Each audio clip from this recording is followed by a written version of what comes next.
గాడి తప్పిన మన జీవన శైలి నేడు మనకు క్యాన్సర్ల ముప్పును పెంచుతోంది. ఒక తీరు తెన్ను లేని ఆహారపు అలవాట్లు, అధిక బరువు, ఊబకాయం, పొగ, మద్యం వంటి వ్యసనాలు, శృతిమించిన ఒత్తిళ్లు, ఆందోళనలు, పొగాకు ఉత్పత్తుల వాడకం ఇవన్నీ క్యాన్సర్ ప్రేరేపకాలే. వీటికి పర్యావరణ కాలుష్యం జత కలిసి క్యాన్సర్ల ప్రమాదాన్ని మరింతగా పెంచుతోందని హెచ్చరిస్తున్నారు డాక్టర్లు. ఈ నేపథ్యంలో గాడి తప్పిన జీవన శైలితో పొంచి ఉన్న క్యాన్సర్లు, వాటిని నివారించుకునే మార్గాల గురించి డాక్టర్ని అడిగి ఇప్పుడు తెలుసుకుందాం.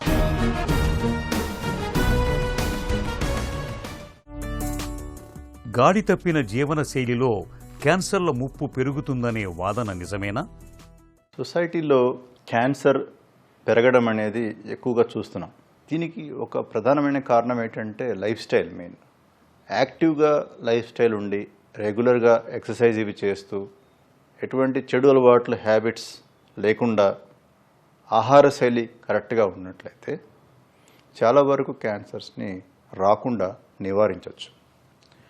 వీటిని మోడిఫైయబుల్ రిస్క్ ఫ్యాక్టర్స్ అంటారు. అంటే ఇప్పుడు తల్లిదండ్రుల నుంచి సంక్రమించే క్యాన్సర్స్ కొన్ని ఉంటాయి.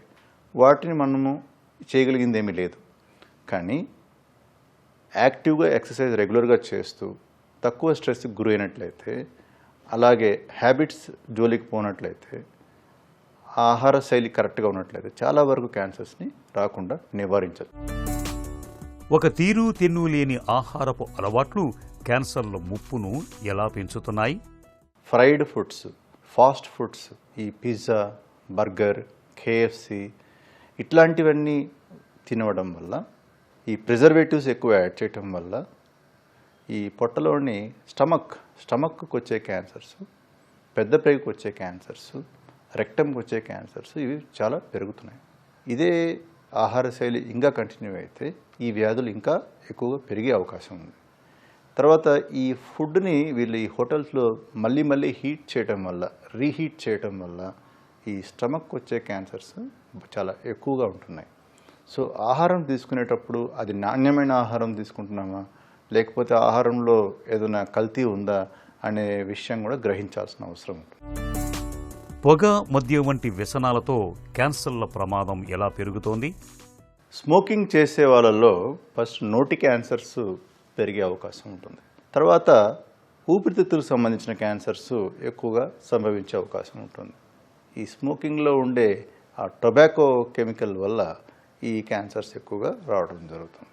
ఇక పొట్టలోకి వస్తే ఈ ప్యాంక్రియాస్ సంబంధించిన క్యాన్సర్స్, అన్నవాహికి సంబంధించిన cancers, stomach cancer, kidney cancers, మూత్రం సంచికి సంబంధించిన క్యాన్సర్స్, ఇట్లా స్మోకింగ్ వల్ల ఇన్ని వివిధ రకాల క్యాన్సర్స్ దారితీసే అవకాశం ఎక్కువగా ఉంటుంది. ఇక ఆల్కహాల్తో పాటు వాళ్ళకి వేరే హ్యాబిట్ ఏదైనా ఉన్నా కూడా అప్పుడు నోట్లో వచ్చే క్యాన్సర్స్ పెరిగే అవకాశం ఉంటుంది.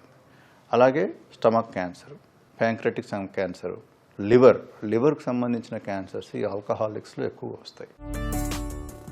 శృతిమించిన ఒత్తిళ్లు, ఆందోళనల వల్ల కూడా క్యాన్సర్ల ముప్పు ఉంటుందా? కొంతమంది చాలా ఏదైనా జరిగినా కూడా చాలా లైట్గా తీసుకుంటారు. కొంతమంది అదే పరిస్థితిలో కుంగిపోవడం అనేది జరుగుతుంది.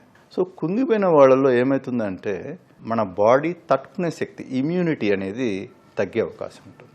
సో ఆ ఇమ్యూనిటీ తగ్గినప్పుడు వాళ్ళకి చిన్న వేరే అలవాట్లు ఏదైనా ఉన్నా కూడా వ్యాధి చాలా త్వరగా వచ్చే అవకాశం ఉంటుంది. తర్వాత ఎంత ప్రశాంతంగా, ఎంత కూల్గా ఉన్నట్లయితే వాళ్ళకి ఇమ్యూనిటీ కూడా, బాడీ తట్టుకునే శక్తి పెరుగుతుంది. అలాగే క్యాన్సర్ కూడా అంతే. కుంగిపోయే వాళ్ళల్లో క్యాన్సర్కి దారి ఇచ్చినట్లు అవుతుంది. కొంతమంది క్యాన్సర్ అని తెలియగానే చాలా వరకు చాలా డిప్రెషన్కి లోనవుతారు, స్ట్రెస్కి గురవుతారు, చాలా టెన్షన్ పడిపోయి లైఫ్ అయిపోయింది అన్నట్లుగా ఒక రకమైన మానసిక పరిస్థితిలో ఉంటారు. అట్లాంటి పరిస్థితిలో ఉండే వాళ్ళకి క్యాన్సర్ ఏంటంటే ఇంకా వేగంగా స్ప్రెడ్ అయ్యే అవకాశం ఉంటుంది. వాతావరణ కాలుష్యానికి క్యాన్సర్లకు సంబంధం ఉందా? వాతావరణంలో కాలుష్యం అనేది రెగ్యులర్గా చూస్తుంటాము. ఇప్పుడు గాలి కలుషితమైన వాళ్ళకి, ఆ గాలి పీల్చుకున్న వాళ్ళల్లో ఈ లంగ్కి సంబంధించిన క్యాన్సర్స్ కానీ వచ్చే అవకాశం ఉంటుంది. అలాగే ఈ నీళ్ళు కలుషితం కానీ, కెమికల్స్కి ఎక్స్పోజ్ అయిన వాళ్ళకి కానీ ఈ జిఐ క్యాన్సర్స్ అంటే జీర్ణకోశ క్యాన్సర్స్ కానీ, లేదా ఈ మూత్రం సంచి బ్లాడర్కి సంబంధించిన క్యాన్సర్స్ కానీ, కిడ్నీకి సంబంధించిన క్యాన్సర్స్ కానీ ఇట్లా వచ్చే అవకాశం ఉంటుంది. సో ఈ కలుషితాన్ని మ్యాక్సిమం తగ్గించగలిగి దానికి తగిన చర్యలు తీసుకొని వాతావరణాన్ని ఎంత ప్యూర్గా ఉంచగలిగితే అంత క్యాన్సర్ ఇన్సిడెంట్స్ తగ్గే అవకాశం ఉంది. ఒక పర్సన్ని మనం ఖచ్చితంగా చెప్పలేం వీళ్ళకి కాలుష్యం వల్లనే వచ్చింది, వీళ్ళకి అలవాట్ల వల్లనే వచ్చింది, వీళ్ళకి ఆహార శైలి వల్లనే వచ్చింది. ఇవన్నీ కలిపి ఒక మనిషి మీద ఇంపాక్ట్ ఇస్తాయి.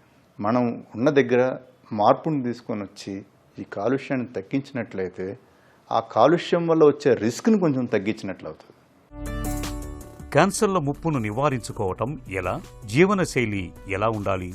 యాక్టివ్గా లేసి మార్నింగ్ బ్రిస్క్ వాకింగ్ కానీ, మెడిటేషన్ ప్రాక్టీస్ కానీ, యోగా, ఎక్సర్సైజ్ ఇట్లాంటివి డైలీ 1 అవర్ మినిమం చేసినట్లయితే, at least in a week minimum 4 to 5 days చేసినట్లయితే మన బాడీ చాలా యాక్టివ్గా ఉండి ఫ్రీ రాడికల్స్ అనేటివి ఎక్కువగా ప్రొడ్యూస్ అవుతాయి.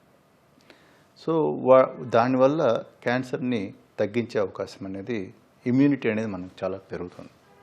మనం యాక్టివ్గా ఉండడమే కాక ఇది ఈ క్యాలరీస్ ఇవన్నీ బర్న్ చేయటం వల్ల సెడెంటరీ లైఫ్ స్టైల్ తగ్గిపోయేసి దానికి సంబంధించిన క్యాన్సర్స్ అన్నీ రాకుండా ఉండే అవకాశం ఉంటుంది. నెక్స్ట్ హ్యాబిట్స్ అంటే అలవాట్ల కోసం వస్తాం. ఒకటి స్మోకింగ్ కావచ్చు, రెండోది ఆల్కహాల్ కావచ్చు, మూడోది డ్రగ్స్ కావచ్చు, 4-5 పాన్, గుట్కా, జర్దా, కైని ఇట్లాంటివి. ఇంకా చెడు అలవాట్లు కావచ్చు, కొన్ని చెడు అలవాట్లు ఉంటాయి. ఇట్లాంటి అలవాట్లన్నీ జోలికి పోకుండా ఉన్నట్లయితే చాలా వరకు క్యాన్సర్స్ని మనం రాకుండా నివారించవచ్చు. హోమ్ కుక్డ్ ఫుడ్ అంటే ఇంట్లోనే కుక్ చేసుకొని ఎప్పటికప్పుడు వితిన్ 3 hours చేసిన తర్వాత 3 గంటల లోపే ఆహారాన్ని మనం తినాలి. చాలా వేడిగా ఉండేది, చాలా చల్లగా ఉండే ఫుడ్స్ వెంటనే తీసుకోకూడదు. తర్వాత బయట ఈ ఫాస్ట్ ఫుడ్స్ అన్నీ అమ్ముతారు, ఇట్లాంటివన్నీ మొత్తం మానేసి పొద్దున బ్రేక్ఫాస్ట్, మధ్యాహ్నం లంచ్, రాత్రి డిన్నర్ ఇట్లా డివైడ్ చేసుకొని చాలా క్రమశిక్షణగా ఉన్నట్లయితే మనము ఈ క్యాన్సర్స్ని, జీర్ణకోశకు సంబంధించిన క్యాన్సర్స్ని నివారించవచ్చు. ఇవన్నీ ఒక ఎత్తు అయితే మానసిక పరిస్థితి. మానసికంగా ఎవరైతే స్టేబుల్గా స్థిరత్వంతో ఉంటారో వాళ్ళకి ఇమ్యూనిటీ అనేది చాలా ఎక్కువ ఉంటుంది, చాలా తట్టుకునే శక్తి ఉంటుంది. సో మానసిక స్థిరత్వము, ఫిజికల్గా మనం గట్టిగా ఉండడము 2 కనుక కలిసినట్లయితే వాళ్ళకి ఈ క్యాన్సర్ని తట్టుకునే శక్తే కాకుండా వాళ్ళ లైఫ్లో కూడా చాలా వృద్ధిలోకి వస్తారన్నమాట. ప్రాణాంతక క్యాన్సర్ల ముప్పును నివారించుకోవటం అన్నది మన చేతుల్లోనే ఉంది. సమతుల ఆహారం, నిత్యం కాసింత వ్యాయామం, పొగ, మద్యం వంటి వ్యసనాలకు దూరంగా ఉండటం, చురుకైన జీవనశైలిని ఆచరించడం, తరచూ ఆరోగ్య పరీక్షలు చేయించుకుంటూ ఉండటం ద్వారా క్యాన్సర్ల ముప్పును చాలా వరకు నివారించుకోవచ్చు.